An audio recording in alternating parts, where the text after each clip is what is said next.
Assalamualaikum warahmatullahi wabarakatuh. Bismillahirrahmanirrahim. Alhamdulillahirabbil alamin.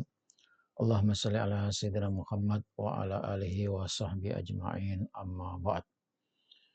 Saudara-saudara sekalian yang saya hormati dan saya cintai, mari kita bermohon kepada Allah Subhanahu wa taala, mudah-mudahan kita diberikan kemampuan dan kekuatan untuk bisa istiqomah menjalankan perintah-perintahnya dan meninggalkan larangannya. Istiqomah beribadah dan istiqomah berkhidmah kepada diri, keluarga, bangsa, dan negara. Insya Allah apa yang kita persembahkan akan mendapatkan balasan terbaik dari Allah Subhanahu wa Ta'ala. Amin. Allahumma amin. Saudara-saudara sekalian yang saya hormati, para mursyid, guru thariqah mestinya khusus menspesialisasikan waktunya hanya untuk memberikan bimbingan dan pengajaran kepada para murid-muridnya menuju Allah Subhanahu wa taala. Salikun ilallah, yaitu dengan mengajarkan zikir-zikir, bacaan-bacaan atau wirid kepada muridnya agar bisa mencapai jalan untuk cinta kepada Allah dan dicintai oleh Allah Subhanahu wa taala. Mestinya demikianlah yang dilakukan oleh para mursyid. Tetapi kita belakangan menemukan banyak hal yang dilakukan oleh guru thariqah, para mursyid yang keluar dari jalurnya. Misal, ada seorang mursyid yang dari thariqah di Jawa Barat itu saking nafsunya mendukung seorang calon presiden padahal dia guru thariqah, sehingga menyebut dirinya sebagai semacam mewakili Tuhan atau bahkan melampaui kekuasaan Tuhan, sehingga menyebutkan bahwa Anies Baswedan itu adalah Imam Mahdi. Anies Baswedan adalah Imam Mahdi yang akan turun, yang akan menyebarkan, memenangkan Islam di muka bumi. Sementara saudara-saudara sekalian, orang-orang yang berseberangan dengan Anies Baswedan, dalam tanda kutip, tidak mencoblos, tidak memilih Anies Baswedan, disebutnya sebagai dajjal di muka bumi ini yang harus diperangi. Itu kata salah seorang guru thariqah. Pasti saudara sudah tahu semuanya, yaitu Abah Aos. Ini kan guru thariqah yang sudah keblinger menurut saya. Karena mestinya dia tidak keluar dari jalur thariqah. Karena kalau sudah ngajar thariqah, guru thariqah, guru mursyid itu murni khusus hanya urusan akhirat, urusan pendekatan kepada Allah Subhanahu wa taala. Itu satu contoh. Kemudian contoh yang lain. Ada seorang yang menjadi ketua thariqah seluruh Indonesia, thariqah Mu'tabarah, yang ada di bawah naungan organisasi Nahdlatul Ulama, di mana di bawah naungan organisasi Nahdlatul Ulama itu ada 44 thariqah. Kemudian disebut thariqah Mu'tabarah. Lalu di sana organisasi yang menghimpun 44 thariqah itu disebut Jatman. Nah, ini diketuai oleh seorang ahli thariqah, guru sufi, guru tasawuf, guru thariqah yang mendunia. Tetapi lagi-lagi saudara sekalian, mestinya guru thariqah, mursyid itu membimbing umat khusus menuju Allah Subhanahu wa taala. Tetapi kali ini guru tarekat yang satu ini sudah mulai main politik, main dunia, main sikut-sikutan. Karena dunia politik adalah dunia sikut-sikutan. Dunia menang-menangan. Dunia tipu-tipuan. Itu dunia politik saat ini di Indonesia. Nah, ini guru tarekat masuk ke sana. Lalu dipertanyakan, guru tarekat kok begitu ya? Nah ini, mestinya guru tarekat itu menaungi semua umat, sehingga dia mestinya netral, tidak masuk ke organisasi. Urusi umat, urusi orang-orang yang ingin mendekatkan diri kepada Allah Subhanahu wa Ta'ala, urusi orang-orang yang ingin menyucikan dirinya supaya dicintai Allah dan bisa menyintai Allah. Mestinya ke sana. Tapi ini sudah keluar dari jalurnya. Lebih dari itu, guru yang satu ini konon banyak berita yang memberitahu bahwa guru yang satu ini melakukan berbagai hal yang tidak baik. Ada melakukan pengaburan sejarah, kemudian pembelokan sejarah, ya, kemudian mencipta kubur-kubur, mengalihkan nama ahli-ahli kubur masuk kepada kelompoknya. Nah, yang model kayak gini-gini ini apakah bisa diakui sebagai ahli tarekat? Guru mursyid yang mestinya membimbing seluruh umat Islam, tapi ketika sudah masuk ke dalam satu golongan, satu calon presiden, maka di mana posisinya sebagai seorang mursyid itu? Nah, disinilah saudara-saudara sekalian, yang menjadikan para murid itu gamang, ragu dan bimbang. Bagaimana amalan-amalan yang selama ini diajarkan kalau gurunya saja tidak jujur?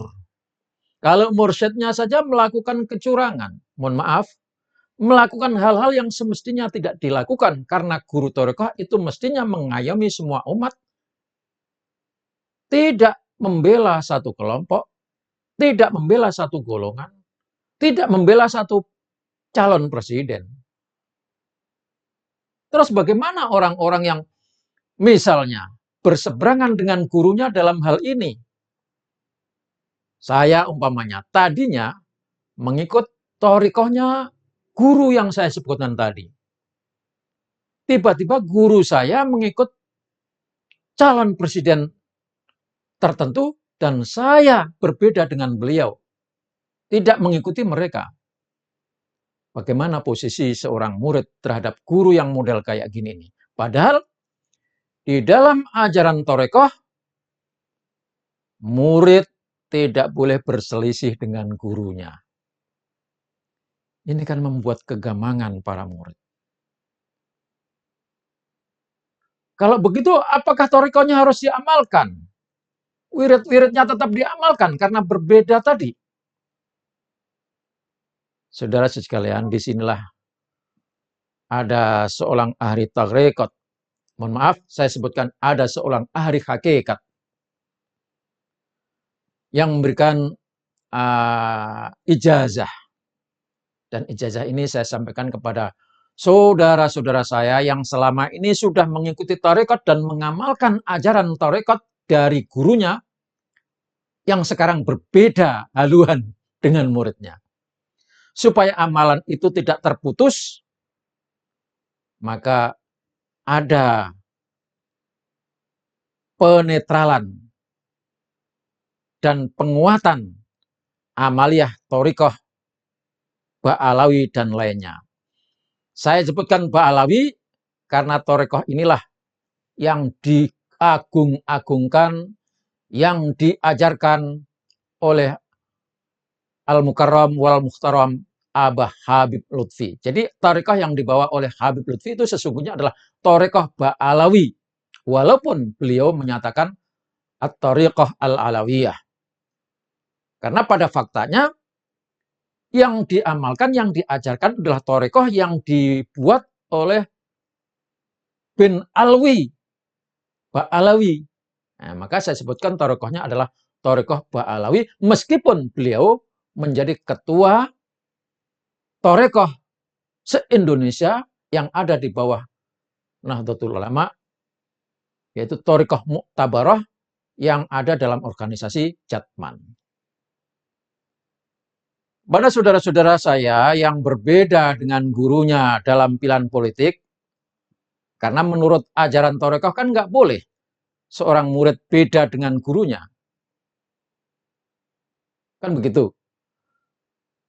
Sebab kalau ngikut apa kata gurunya, ya, padahal ini soal dunia,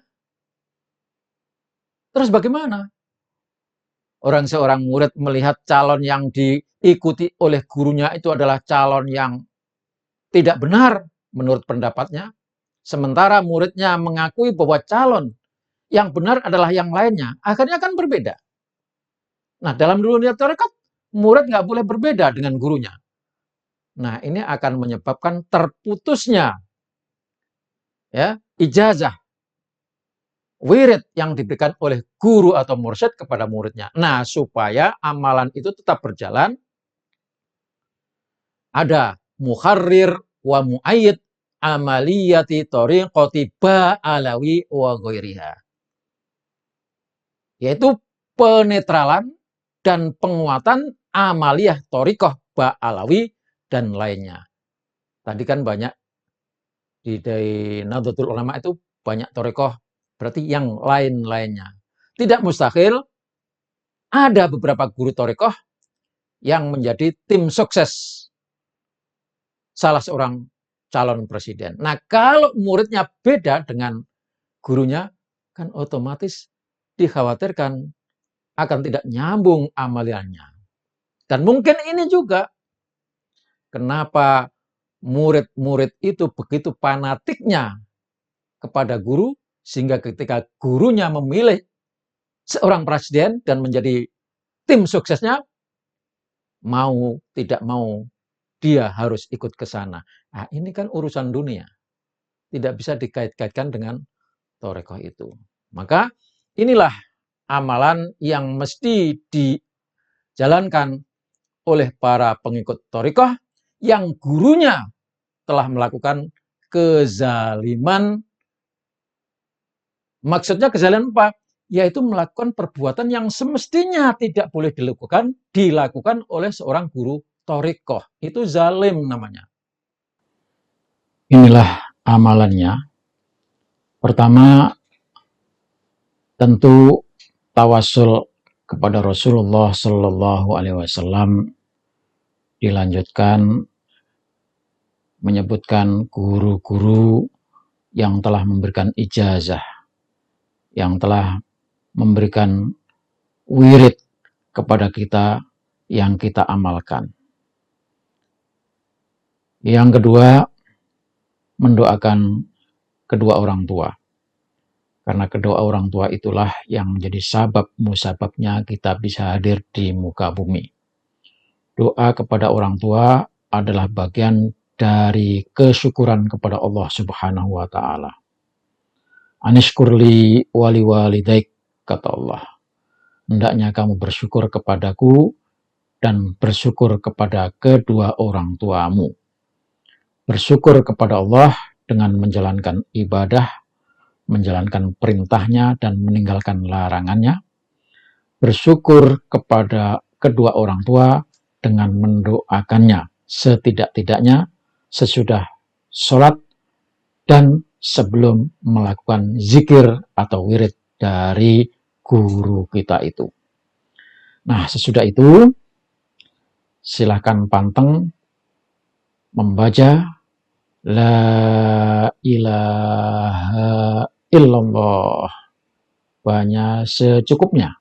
Baca secukupnya yang saudara yakini.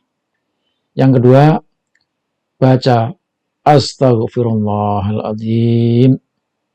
Astaghfirullahaladzim sampai 100 kali. Dan yang ketiga, Asyhadu an la ilaha illallah wa asyhadu anna Muhammadar Rasulullah. Baca secukupnya.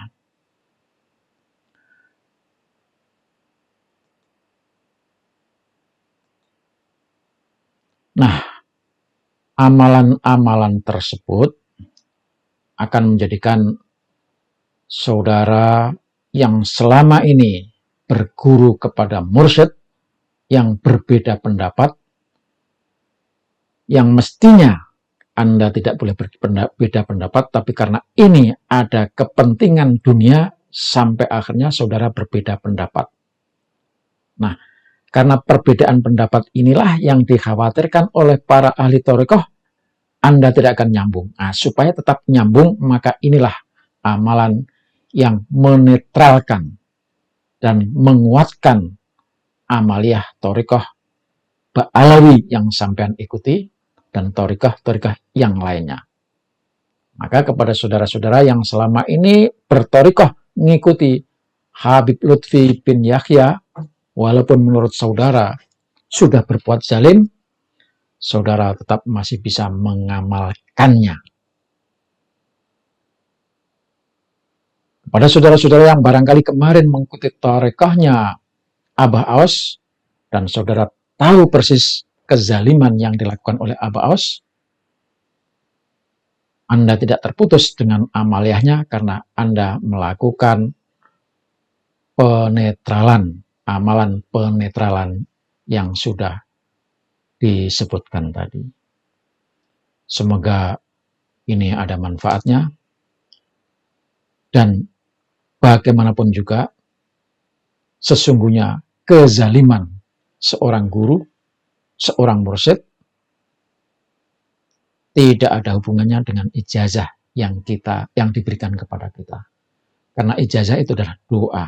Nah, doa itu sebetulnya tergantung kepada orang yang mengamalkannya.